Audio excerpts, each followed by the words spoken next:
수 있으리요. 아멘. 아멘. 하나님 사랑합니다. 정말로 사랑합니다. 할렐루야. 오늘은 이혼하면 어떻게 되는가 하는 주제로 말씀을 전하려고 합니다. 이런 주제로 설교하기가 어려운 일입니다. 잘해도 본전도 못 될 수 있습니다. 왜냐하면 이혼에 대한 생각을 각각 사람이 다르게 가지고 있기 때문에 자기 마음에 들면 칭찬을 해주지만 자기 마음에 안 들면 비판을 하기 때문입니다. 하지만 요즘 사람들이 이혼을 많이 합니다. 이혼한 사람들이 가슴앓이를 많이 앓고 있어요. 이것을 성경적으로 정리해 알고 있을 필요가 있습니다. 그래서 어려운 주제지만 모든 사람들을 위해서 이 말씀을 성경적으로 전해드리려고 합니다. 이혼한 사람들의 심리를 보면 죄를 지었다는 괴로움이 있습니다. 나는 이혼했어 하는 남자나 여자나 그 이혼에 대한 그 죄에 대한 괴로움이 있어요. 또 스스로 자신을 학대합니다. 나는 결혼에 성공 못하고 이혼한 사람이야 하고 자신을 학대해요. 또 사람들에게 노출되는 걸 싫어해요. 누가 자기 이혼했다는 것을 알까봐 다 숨기고 감추고 가능한 사람들 많이 안 만나려고 그러고 모르는 곳만 이렇게 가려고 그러고 이런 심리적인 게 있습니다. 가족이나 친척들에게도 자신을 드러내놓지 않으려고 그래요. 제 이혼했대 이런 소리 듣기 싫어가지고 안 가려고 그럽니다. 또 마음속으로 내가 이 이혼한 죄로 인해서 이렇게 고난이 많은 거 아니야? 이혼했기 때문에 이렇게 죄값으로 내가 고난을 많이 받는 거 아니야? 이렇게 혼자 마음에 고통을 앓고 계시는 분들도 계십니다. 이혼한 것 때문에 나 구원 못 받고 지옥 가지는 않을까 하는 염려도 있습니다. 이렇게 이혼한 남자나 여자들은 모두가 다 괴로워하고 있어요. 이런 문제를 속 시원하게 성경적으로 정리를 해서 알고 마음에 자유를 얻고 평안함을 얻어야 합니다. 그래서 오늘 이런 문제를 확실하게 성경으로 정리해서 말씀드리려고 합니다. 첫째로 구약의 이혼에 관한 말씀입니다. 구약의 이혼은 결혼을 했는데 부인이 처녀가 아니었어. 결혼 전에 이미 다른 남자와 동거한 적이 있어. 그렇다면 이혼 사유가 됩니다. 그래서 신명기 22장 20절에 그 일이 참되어 그 처녀에게 처녀의 표적이 없거든 보내라고 그랬어요. 이혼하라고 그랬어요. 마태복음 1장 19절에 그의 남편 요셉은 의로운 사람이라 그를 드러내지 아니하고 가만히 끊고자 하여. 이 요셉은 마리아의 남편이에요. 성모 마리아의 남편. 그런데 마리아하고 이제 결혼하기로 약혼을 했는데 임신을 했다는 거야. 나 모르게 다른 남자를 봤다는 얘기야. 그래서 가만히 끊고자. 왜? 이걸 소문을 내고 드러내면은 마리아가 비난을 받고 잘못하면은 돌에 맞아 죽을 수도 있고 여러 가지 어려운 일들이 생기니까 그냥 의로운 사람이라 가만히 아무도 모르게 헤어지자. 너는 그 뱃속의 아이를 그렇게 잘 네 원하는 대로 잘 낳아라. 나는 내 갈 길 가겠다. 이렇게 하려고 그랬다고 그랬어요. 그런데 천사가 나타나서 요셉한테 헤어지지 마라. 그는 성령으로 잉태된 자라 하고 결혼을 권하니까 이 요셉이 마리아와 결혼해서 예수님을 낳은 줄로 믿습니다. 그러니까 구약 시대 때 요셉 그 구약의 율법으로 마리아를 본 거죠. 그래서 끊고자 했어요. 그래서 처녀가 결혼 전에 처녀성을 잃어버리면 이혼 사유가 됩니다. 그래서 그 처녀의 표적을 친정집에서는 꼭 가지고 있어야 돼요. 그래서 결혼 첫날 밤에 반드시 밑에다 하얀 천을 깔았다고 그래요. 구약 성경에 다 나온 내용이에요. 두 번째로 결혼 후에 이제 부부로 살면서 간음하면 이혼 사유가 됩니다. 남자 여자 모두가 이혼 사유가 돼요. 예수님이 이런 말씀하시죠. 마태복음 5장 32절에 나는 너희에게 이르노니 누구든지 음행한 이유 없이 아내를 버리면 그는 그로 간음하게 하며, 그러니까 음행한 이유가 있으면 남자나 여자나 서로 이혼할 수 있다 그 말이에요. 구약에 그렇게 돼 있다. 마태복음 19장 9절에도 내가 너희에게 말하노니 누구든지 음행한 이유 외에 아내를 버리고 다른 데 장가드는 자는 간음한 사람이라 그랬어요. 그러니까 아내가 음행을 하지 않았어. 음행을 하지 않았는데 자기가 그 아내하고 이혼하고 또 다른 사람한테 또 재혼을 했어. 그것도 간음죄래요. 예, 그것도 간음함이라 하면서 간음하면 이혼 사유가 된다는 것을 예수님도 구약을 들어서 말씀하신 것을 볼 수 있어요. 구약에 이런 법을 성도님들은 알고 계십니까? 간음죄 처벌의 3가지 방법이 있습니다. 첫째, 간음했을 경우에 남편이나 아내가 간음했을 경우에 용서하고 살아요. 이것이 첫째 방법이에요. 그런데 많은 사람들은 구약을 잘못 알고 있어요. 율법은 간음한 사람은 죽이라, 돌로 쳐 죽이라고 그랬다, 이것만 알고 있어요. 그럼 어디서 그걸 알고 있느냐? 요한복음에 간음한 여인이 현장에서 잡혀와가지고 예수님 앞에 구약의 모세의 법에는 간음한 여인은 돌로 쳐 죽이라고 그랬습니다, 이것만 기억하고 있는 거야. 그러니까 성경을 모르는 거예요. 구약의 첫 번째 방법은 용서하고 사는 방법이에요. 첫 번째 방법은. 그래서 선한 사람은 간음죄도 용서하고 그 부인이든 남편이든 다 데리고 살았어요. 호세아 선지자 고멜과 결혼했지요. 음란한 여인이야. 남편 버리고 딴 데 가가지고 애 뱄어. 근데 하나님이 데려오래잖아. 용서하고 데리고 살아라. 그래서 남의 딸을 내서 첫 번째가 딸이야. 그래서 잘 집에서 먹이고 잘 또 해줬는데 어느 날 또 사라졌어. 딴 남자하고 눈이 맞아갖고 또 도망가 버린 거야. 그래가지고 찾았어. 안 찾으려고 그러니까 하나님이 찾아오래. 그래서 또 찾아왔어. 그래가지고 데려다 놨는데 이번에는 또 아들을 낳았어. 그래도 하나님이 데리고 살으래.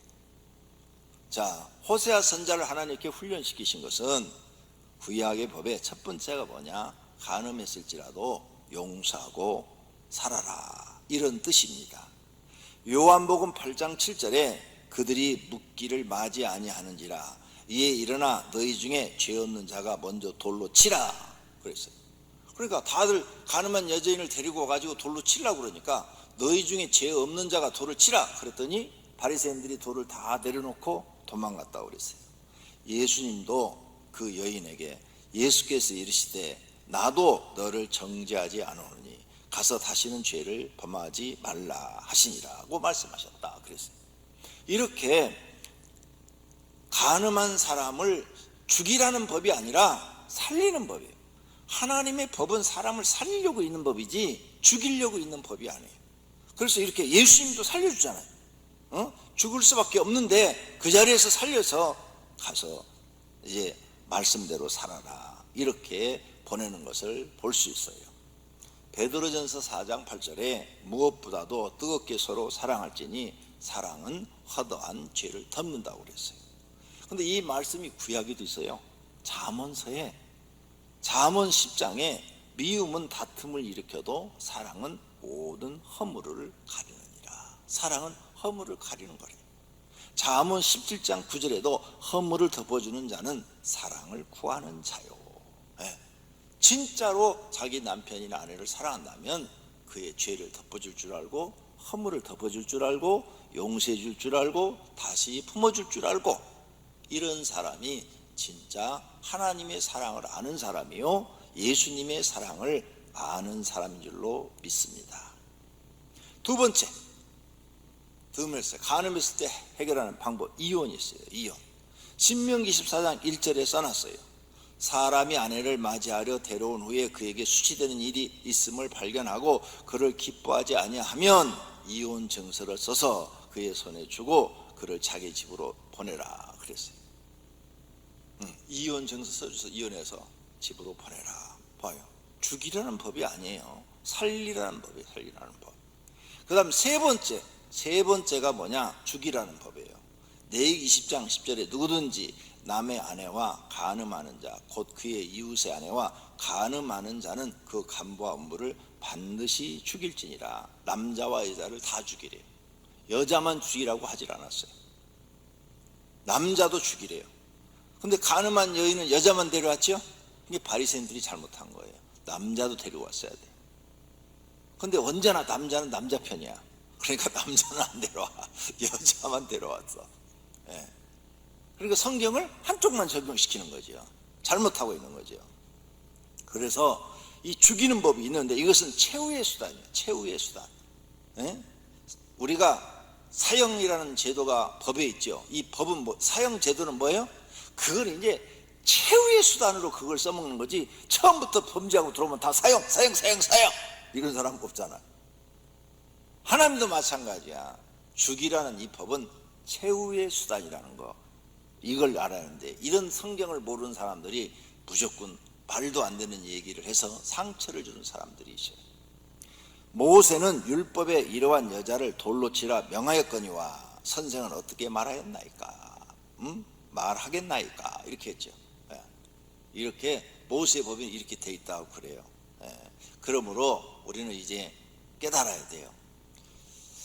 죄에는 용서받을 수 있는 죄와 용서받지 못하는 죄가 있어요. 이건 알고 계세요? 모든 사람들이 교회 와서 또 잘못 알고 있는 부분이에요. 하나님은 모든 죄를 다 용서해 주신다.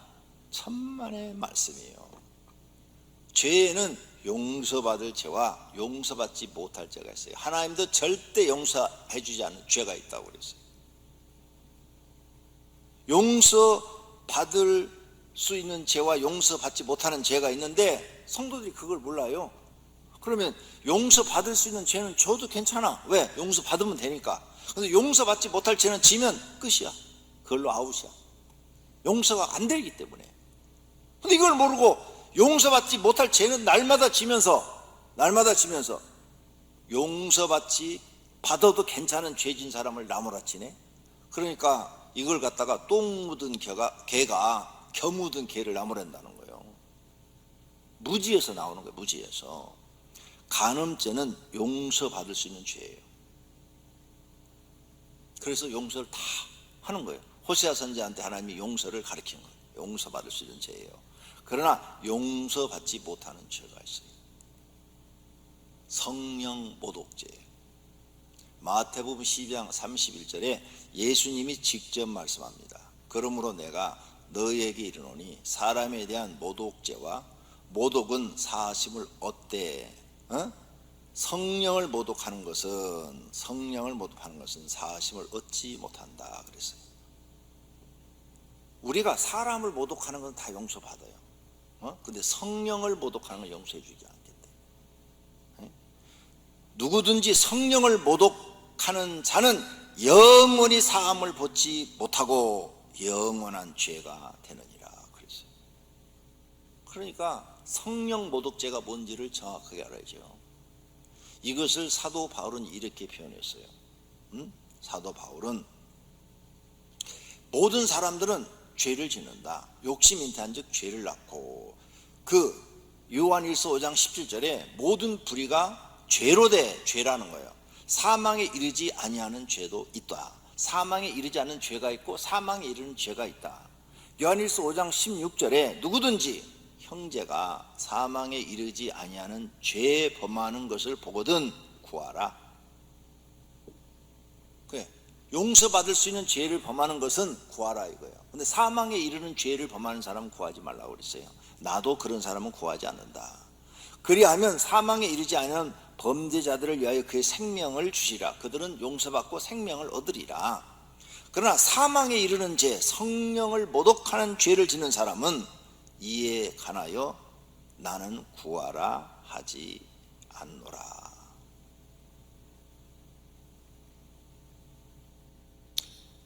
무서운 말 할까요? 하나님 까불지 마, 너 죽어. 이 말은 성령 모독죄가 될 수 있어요. 무서운 말이에요.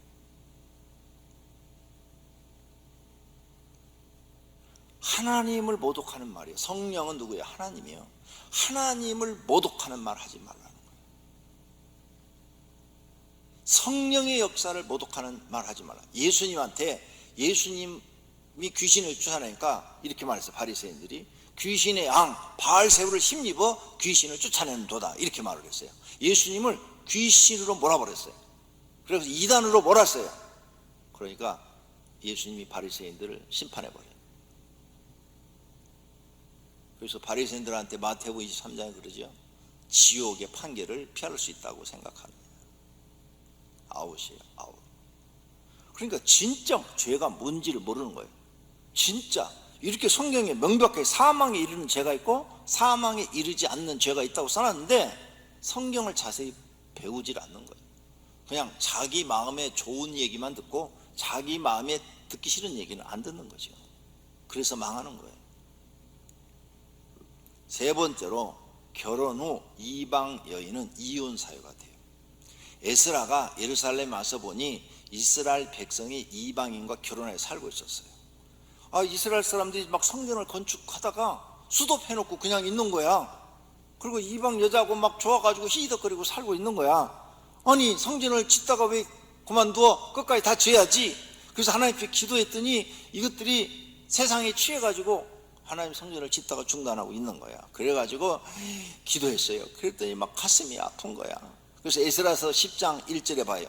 에스라가 하나님의 성전 앞에 엎드려 울며 기도하여 죄를 자복할 때 많은 백성이 크게 통곡하며 이스라엘 중에서 백성의 남녀와 어린아이의 큰 무리가 그 앞에 모인지라.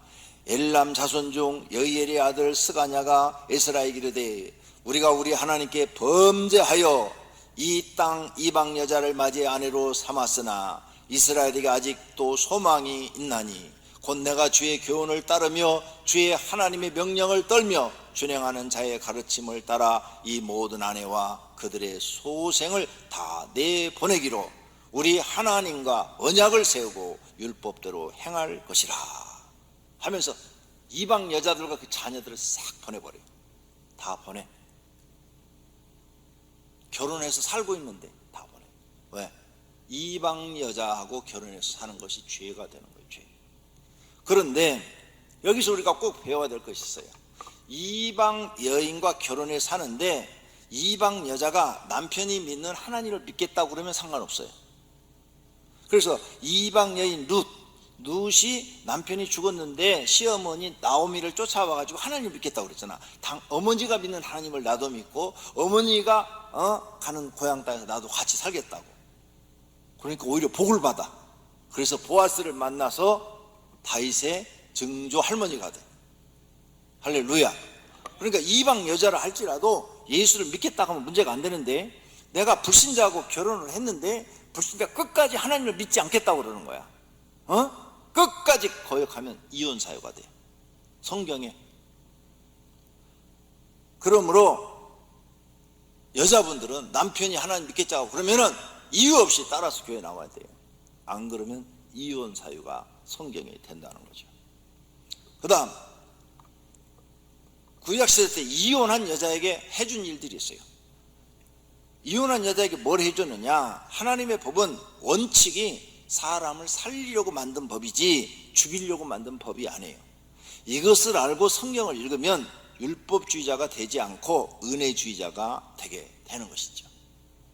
남편은 여자에게 이혼 정서를 써주고 집으로 보내라고 그랬어요. 신명기 24장 1절 이혼 증서를 써서 그의 손에 주고 그를 자기 집으로 보낼 것이요 친정집으로 보내라고 그랬어요. 살려주라고 말이에요. 살려주라. 죽이라고만 안 돼 있어요. 살려주라. 그 다음 이혼한 여자는 친정집에 가서 살 수가 있어요. 만일 그가 가부가 되든지 이혼을 당하든지 자식이 없이 그의 친정에 돌아와서 젊었을 때와 같으면 그는 그의 아버지 몫의 음식을 먹을 것이나 일반인은 먹지 못할 것이니라. 그러니까 친정에 와서 살 수 있다 그 말이에요. 음식을 먹고 같이.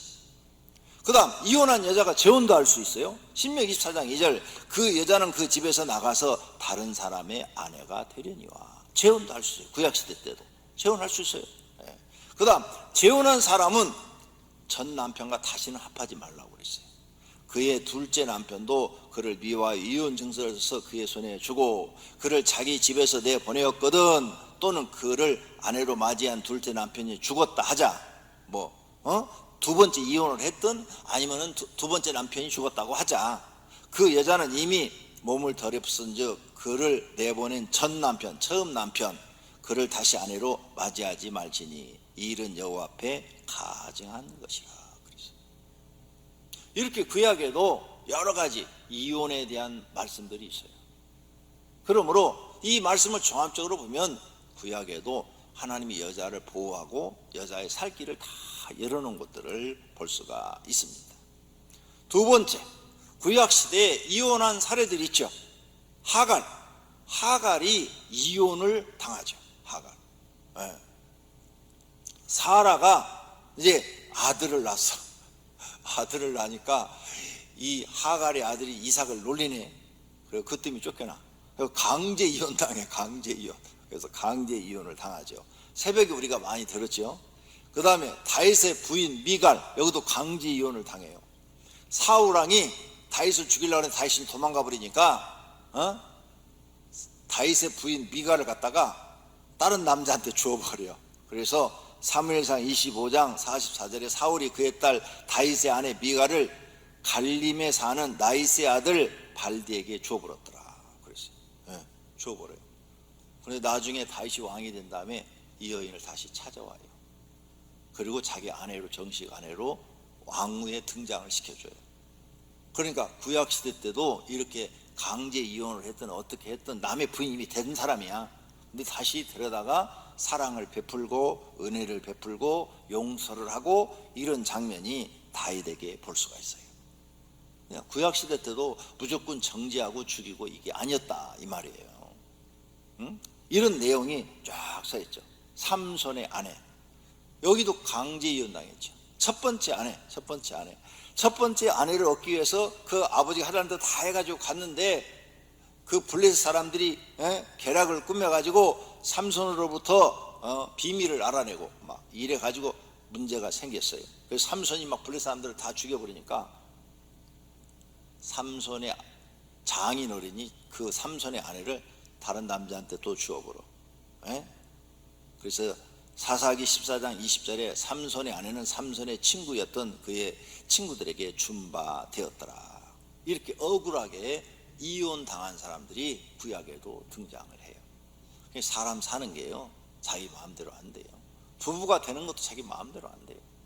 이렇게 억울한 사람들이 많이 있었다. 세 번째로 신약에 이혼에 관한 말씀이 있죠. 간음한 사람은 이혼이 허락돼요. 구약과 동일해요. 예수님이 하신 말씀 그대로 구약과 동일해요. 또 하나는 불신자가 이혼하고자 하면 이혼해도 된다고 오늘 본문에 말씀하고 있어요. 고린도서 7장 15절에 혹 믿지 아니하는 자, 즉 불신자, 하나님을 안 믿는 사람이 이혼하자, 갈리자 이렇게 하면 형제나 자매나 이런 일에 구애될 것이 없느니라. 얽매일 필요가 없느니라. 그러나 하나님은 합평 중에 너희를 부르셨다 그랬어요.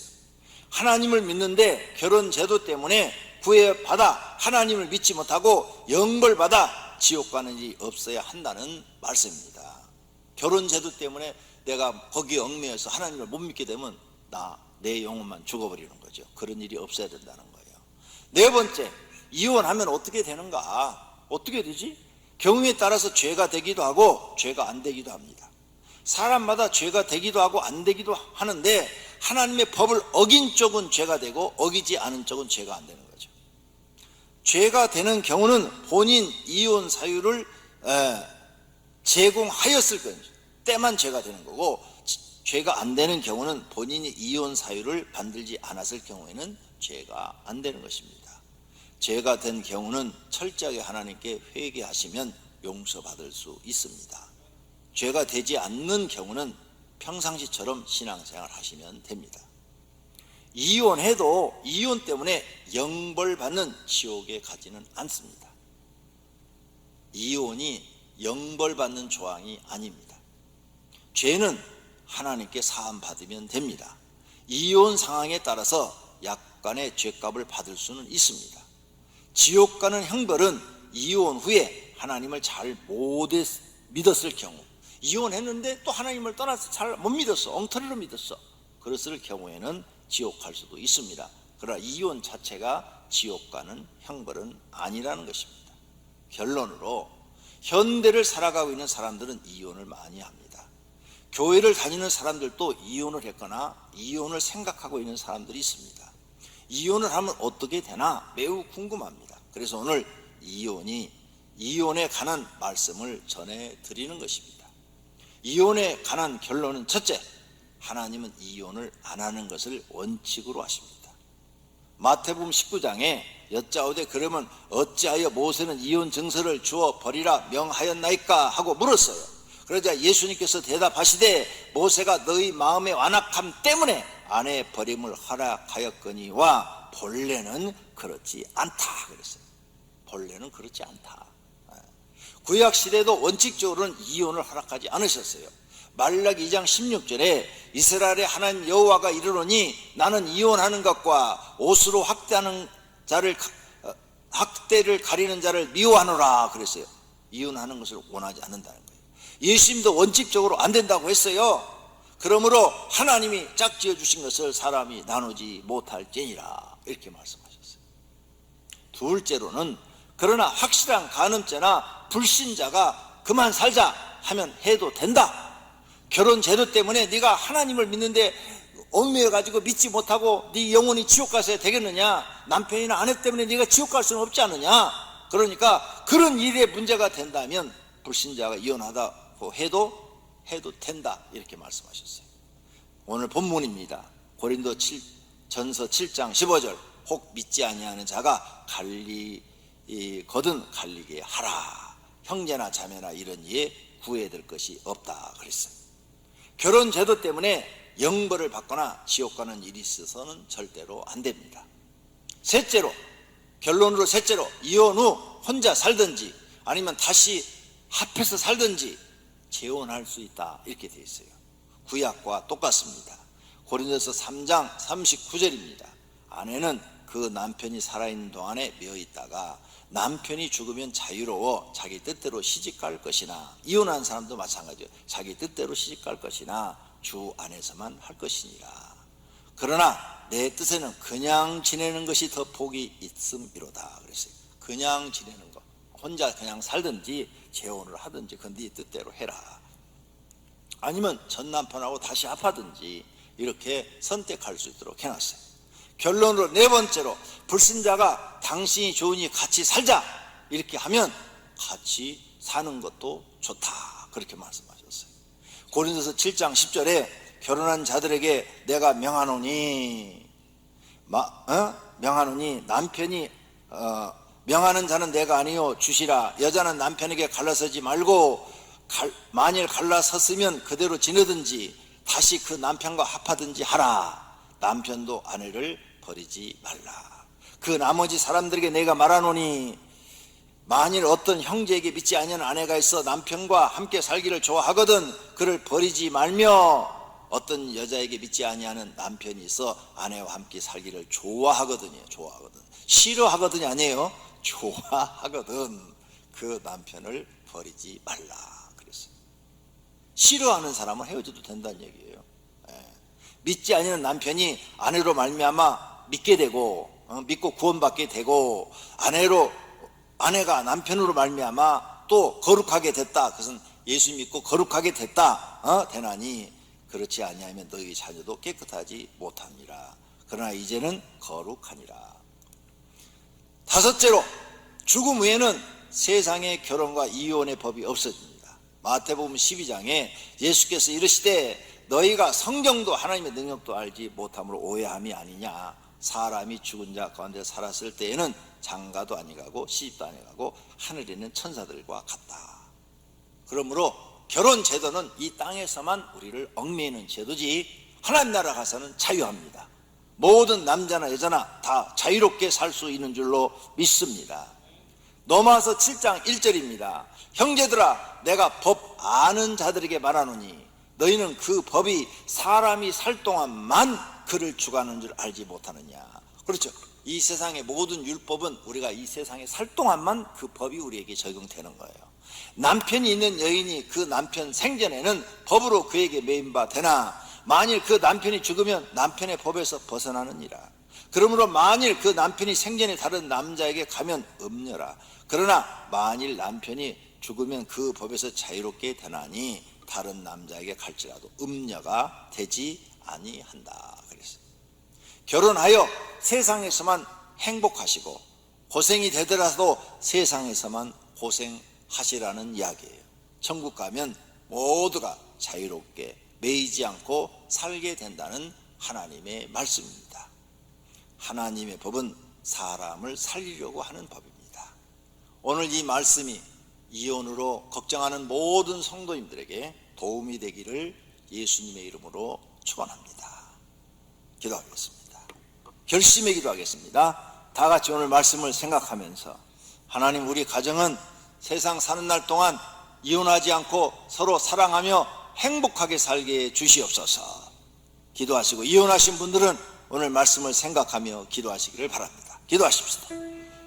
하나님 아버지, 오늘 말씀을 통해서 이혼하면 어떻게 되는가 하는 것을 배웠습니다. 이제 하나님 말씀대로 살게 주시옵소서. 첫째로, 이혼하지 않고 서로 도우며 서로 사랑하며 행복하게 살게 주시옵소서. 둘째로, 어쩔 수 없는 상황이 돼서 이혼하게 된다 할지라도 누구도 원망하지 말고 하나님을 믿으며 자신의 영혼을 포기하지 말고 자신의 영혼은 하나님 앞에 가도록 믿음 생활 잘하며 하나님 믿고 의지하며 살아가게 하옵소서. 결혼 제도는 이 세상에만 있고 하나님 나라에 없다고 하오니 하나님 감사를 드립니다. 하나님 나라 가서는 부부 사이에 서로 얽매이는 것도 없고 부모와 자녀 사이에 얽매이는 것도 없이 서로 사랑하며 서로 도우며 살 수 있사오니 하나님 감사합니다. 우리의 영혼을 영생의 길로 복된 길로 인도해 주시옵소서. 예수님의 이름으로